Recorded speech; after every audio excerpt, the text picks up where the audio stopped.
Hello મિત્રો, તમારું સ્વાગત છે આપણી યુટ્યુબ ચેનલ ઉપર। આજે આપણે વાત કરવાના છીએ કે અપીલ એટલે શું, અપીલ ક્યારે કરવી, કોણ કોણ અપીલ કરી શકે છે, અપીલ કરવાનો સમય કયો, અપીલ કરવાથી શું ફાયદો થશે અને અપીલ કર્યા બાદ શું। તો અંત સુધી બન્યા રહેજો।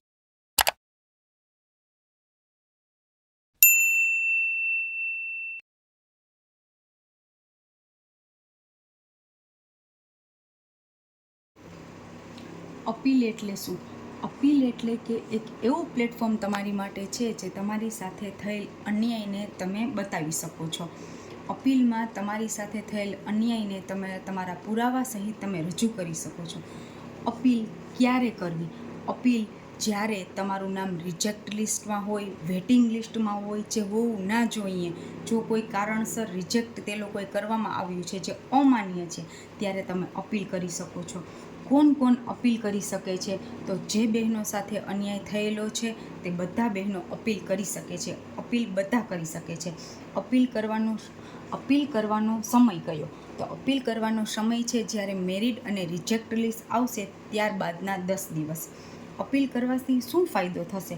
તો અપીલ કરવાથી ફાયદો એ થશે કે જો તમે સાચા પુરાવા રજૂ કરશો તો તમને જરૂરથી ફાયદો થશે। અને અપીલ કર્યા બાદ શું?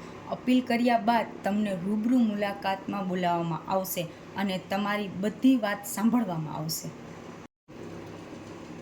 અપીલ માન્ય ક્યારે ગણાશે? તમારી પહેલો મુદ્દો તમારી ભૂલ ન હોય, તમારી કંઈ પણ ભૂલ ન હોય, અથવા તો પ્રિન્ટ ખામી કે ભૂલ હોય।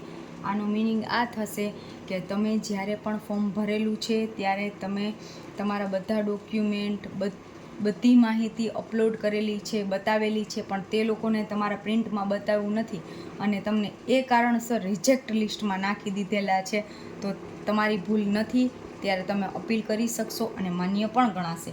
અને બીજો પોઈન્ટ એ કે તમારા વિસ્તારમાં ન રહેતા હોય તેવા બહેનો ફોર્મ ભરી નોકરી મેળવેલી છે, કે જેના મેરેજ થઈ ગયા છે, કે બીજા વોર્ડમાં છે અને તમારા વોર્ડમાં એને ફોર્મ ભરેલું છે, ત્યારે પણ તમારી અપીલ માન્ય ગણાશે। હવે ભૂલી ગયેલા ડોક્યુમેન્ટ માન્ય ગણાશે નહીં।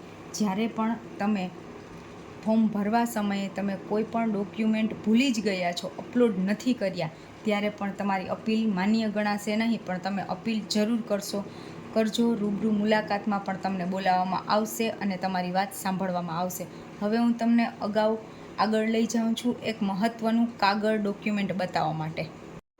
અપીલનું નિવારણ ક્યાં થશે? તો જો તમે ગ્રામ્ય કે નગર વિસ્તારમાં રહેતા હશો તો તમને તમારી અપીલનું નિવારણ જિલ્લા વિકાસ અધિકારીશ્રીના અધ્યક્ષતામાં થશે અને મહાનગરપાલિકાના વિસ્તારમાં હશો તો મ્યુનિસિપલ કમિશનરશ્રીની અધ્યક્ષતામાં રૂબરૂ તમારી અપીલનું નિવારણ થશે। હવે તમને હું જે ડોક્યુમેન્ટ બતાવવા જઈ રહી છું તેને મેળવવા માટે મેં ઘણી મહેનત કરી છે। મારી ચેનલ સિવાય તમને બીજે ક્યાંય આ માહિતી મળી શકશે નહીં, તો પ્લીઝ મને સપોર્ટ કરવા મારી ચેનલને સબસ્ક્રાઈબ કરજો। આ પ્રકારનું ડોક્યુમેન્ટ તમારા ઘરે આવશે। જો અહીંયા રૂબરૂ મુલાકાતમાં જિલ્લા પંચાયત કાર્યાલય એ તમને બોલાવવામાં આવશે। અહીં તમારું નામ હશે અને વિષયમાં આંગણવાડી તેડાગર માટે દ્વારા ઓનલાઈન કરેલ અપીલની અન્વયે રૂબરૂ હાજર રહેવા બાબત હશે। અહીંયા બતાવેલ પ્રમાણે જો અહીંયા તમારા ક્રમાંક નંબર, તમારી હાજર થવા માટેની તારીખ, વાર, સમય, ક્યાં હાજર થવું તે સ્થળ, તે બધી માહિતી અહીંયા દર્શાવેલી હશે। અને હા, ખાસ વાંચવા વિનંતી કે અહીંયા લખેલું જ હશે આ કાગળમાં કે જો તમે નિયત તારીખ સમયે હાજર નહીં રહો તો આપે કશું કહેવાપણું નથી એમ માની આગળ કાર્યવાહી કરવામાં આવશે। જો તમને આ મારો વિડીયો ગમ્યો હોય તો જરૂર સબસ્ક્રાઈબ કરજો અને લાઈક શેર કરજો। Thank you.